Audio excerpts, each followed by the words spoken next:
नमस्कार. सत्यपरिचितमध्ये आपल्या सर्वांचं स्वागत आहे. गेल्या अनेक दिवसांपासून मीरा भाईंदर शहरामध्ये महिला बाल कल्याण सभापती अनिता पाटील यांचे राजीनाम्याची चर्चा सुरू आहे.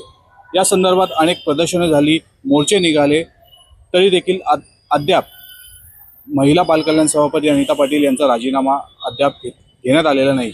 याच संदर्भात आज भाजपला सोडून सर्व पक्षीयांनी मीरा भाईंदर महानगरपालिकेच्या बाहेर आंदोलन केले. आज मीरा भाईंदर महानगरपालिकेची 5वी महासभा होती आणि या महासभेमध्ये अनिता पाटील यांना जाऊ देणार नाही असा या आंदोलनकर्त्यांनी एक घोषणा केली होती. या सर्व संदर्भात आंदोलनकर्त्यांचं नेमकं म्हणणं तरी काय जाणून घेऊया.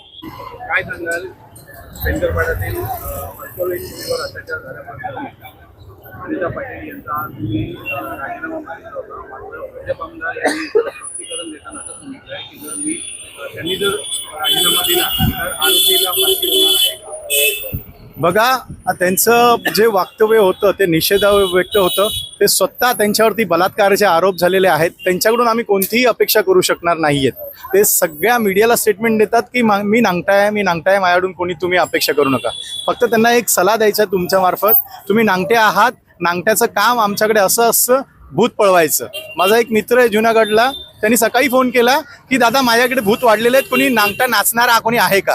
तर नरेंद्र मेहता, मी तुम्हाला सांगतो तुमच्यासाठी चांगलं काम आहे. जुनागडमध्ये तिकडे नांगटे नाचा आणि तिथले भूत पळवा. कारण की तुमच्याकडून आणि आम्ही काही अपेक्षा करू शकत नाही. कारण की तुमच्यावरती स्वतःवरती बलात्काराचे आरोप होते. मग तुमच्याकडून दुसरी आम्ही कुठलीच अपेक्षा करू शकत नाही आहे. जी अपेक्षा करू आता पुढील जी अपेक्षा असेल ते आपले मुख्यमंत्री माननीय देवेंद्र फडणवीस साहेब यांच्याकडे असेल की अनिता पाटील यांचा राजीनामा घ्यावा. आज महासभा सुरू आहे आणि तुम्ही एक हातामध्ये बोर्ड घेतला, याच्यामध्ये बलात्काराचे आरोपी आणि त्यांचे 78 समर्थक आतमध्ये बसण्याचा तुम्ही आरोप केलाय.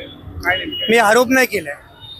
हे जे 78 भाजपचे नगरसेवक आहेत, ते 78 नगरसेवक त्यांची चुप्पी साध्य करते की त्यांचा बलात्कारच्या आरोपीला मौन समर्थन आहे.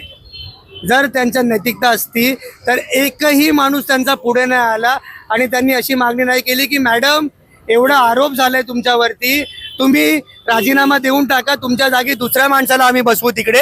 एकदा तुमच्यावरचा जे आरोप आहे ते जर सिद्ध नाही झाला तर तुम्हाला आम्ही परत त्या पोस्टवरती बसवू. अशी नैतिकता तरी आली पाहिजे होती त्यांच्याकडून. पण मुद्दा असा आहे की भाजपचे जे आमदार निवडून आले आहेत त्यांच्यावरती पण बलात्कारचे आरोप होते. आता जे आतमध्ये बसले आहेत त्यांच्यामधील नवीन सिंगवरती पण बलात्कारचे आरोप झाले होते. त्याच्यानंतर आता महिला महापौरचे पॅनलमधला एक नगरसेवक, त्याच्यावरती बलात्कारचे आरोप झाले, तो पण आतमध्ये बसलाय. म्हणून जर एकाचा राजीनामा झाला तर 78 मधील कमीत कमी 30 ते 40 लोकांचा राजीनामा घ्यावा लागेल. ही महासभा जी आहे आतमधली ती तहकूब करावी लागेल.